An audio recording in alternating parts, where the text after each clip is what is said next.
नमस्कार, मैं हूं अखिलेश पांडे और आप देख रहे हैं सी न्यूज भारत। कन्नौज पहुंची समाजवादी महिला सभा की राष्ट्रीय अध्यक्ष जूही सिंह ने महिला अपराधों को लेकर भाजपा पर तीखा हमला बोला। राम को लाने वाले भाजपा के गाने को उन्होंने भगवान का अपमान बताया।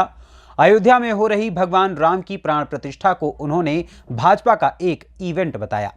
आपको बता दें कि कन्नौज के इंदरगढ़ में छेड़छाड़ से परेशान छात्रा के सुसाइड मामले में सपा का प्रतिनिधिमंडल जांच करने आया था, जहां सपा महिला सभा की राष्ट्रीय अध्यक्ष जूही सिंह ने पार्टी कार्यालय पर पदाधिकारियों के साथ बैठक की।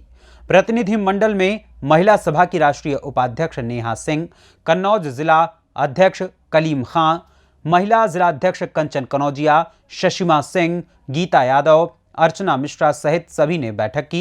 वहीं पत्रकारों से बात करते हुए जूही सिंह ने बताया कि पूर्व मुख्यमंत्री अखिलेश यादव के द्वारा भेजी गई सहायता को वो परिजनों को देंगी। उन्होंने कहा कि जिले में महिला सुरक्षा के दावे हवाई साबित हो रहे हैं। उन्होंने कन्नौज के सभी थानों से महिला संबंधित अपराधों की जानकारी कर जल्द इसके खिलाफ आंदोलन करने की बात कही है। वहीं राम मंदिर प्राण प्रतिष्ठा को इवेंट बताते हुए उन्होंने इसे भगवान राम का अपमान बताया है। सुनिए उन्होंने इस प्रेस वार्ता के दौरान खुद क्या कुछ कहा। शिकायत आई है, लेकिन ये एक घटना है जिसकी आज हम लोग जांच करने जा रहे हैं। राष्ट्रीय अध्यक्ष जी ने सहायता भी भेजी है बच्ची के परिवार के लिए, लेकिन पता लग रहा है कि हर थाने में यहाँ महिला उत्पीड़न, बलात्कार, छेड़खानी के मामले निरंतर आ रहे हैं। ये हमारे राष्ट्रीय अध्यक्ष जी का क्षेत्र रहा है, हमारी सांसद जी का क्षेत्र रहा है, और आज यहाँ सांसद और यहाँ से मंत्री भी हैं। तो कन्नौज की ये दशा उन लोगों ने कर दी है। एक पूरी लिस्ट है मेरे पास जो हमारे जिलाध्यक्ष जी ने हमें दी है, हमारे कार्यालय ने दी है, जिसमें आप जमीन हड़पने से लेकर बच्ची के साथ बलात्कार, बच्ची के साथ दुर्व्यवहार, बच्चों को पढ़ने न देने जाना, ये आप देखिए नया पुरवा गांव, कन्नौज के बीजेपी माफियों ने वृद्ध महिला की ज़मीन कब्जा कर ली, मारपीट, गुंडागर्दी। तो ये कैसा नारी, कैसा वंदन, कैसा अभिनंदन है। नारी को सुरक्षा भी नहीं मिल रही है और इसके खिलाफ आज तो हम जांच करने आए हैं, लेकिन कन्नौज के विभिन्न इलाकों में भी सब लोग जाएंगे और एक बड़ा आंदोलन महिलाओं का कन्नौज से शुरू होगा। जो आवाज़ उठेगी वो दिल्ली तक पहुँचेगी। क्या लगता है कि इस सरकार में जो महिलाएं सुरक्षित हैं कि नहीं? जिस तरह से नारा दिया जाता है बेटी बचाओ बेटी पढ़ाओ, क्या लगता है न्याय कहाँ तक सीमित है? ये न बेटी बचा रहे हैं, न बेटी पढ़ा रहे हैं, बेटियों के साथ अत्याचार कर रहे हैं। एनसीआरबी के आंकड़े, आज ही राष्ट्रीय अध्यक्ष जी ने कहा है कि महिला अपराधों में टॉप पर यूपी, और कोई सुनवाई नहीं हो रही है। थानों में एफआईआर रजिस्टर नहीं हो पा रही है। हमारी सारी महिलाएं यहाँ खड़ी हैं, तो कमज़ोर बीजेपी हमको ना समझे। ये कन्नौज है और कन्नौज से जो आवाज़ उठेगी फिर वो दिल्ली का सिंहासन हिलाकर ही हम लोग रुकेंगे। एक सवाल और है, राम जन्मभूमि पर प्राण प्रतिष्ठा हो रही है, इस पर लेकर आप जाएंगी वहाँ पर कि नहीं जाएंगी?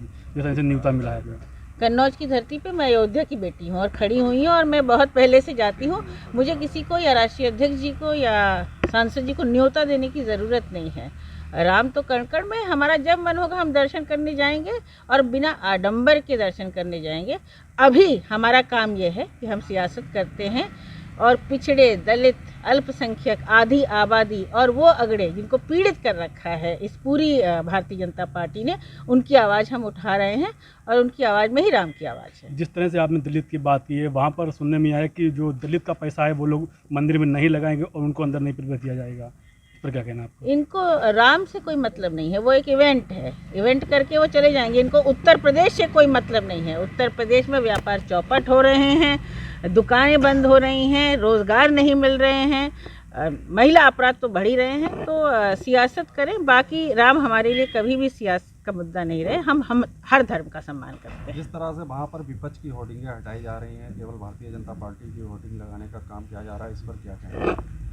भगवान सब देख रहे हैं कि काम कौन कर रहा है, उनके जीवन मूल्य किसके जीवन में है, कौन राम राज्य स्थापित कर रहा है और कौन उत्तर प्रदेश को लूट रहा है भारतीय जनता पार्टी की तरह भ्रष्टाचार में व्याप्त है। तो ऐसी सरकार को अब नहीं रहना चाहिए। इन चीज़ों को लेकर विपक्ष के नाते से आप लोग क्या, किस तरह की रणनीति अपनाएंगे? विपक्ष की आवाज़ को कैसे बुलंद? हम निरंतर सड़कों पर हैं, आंदोलन कर रहे हैं। कहीं अन्याय होता है, जैसे आज हम लोग यहाँ आए हैं, हम लोग पीड़ित परिवार के साथ खड़े हैं। जहाँ भी, चाहे वो शिक्षकों की, अभी कुछ महिलाएं बैठी थी ठंड में धरने में, कईयों की सस्पेंड कर दिया गया, उनके धरने में हम सम्मिलित होते हैं, विधानसभा में आवाज़ उठाते हैं। 69,000 भर्ती में जो घोटाला उस पर आवाज़ उठा रहे हैं।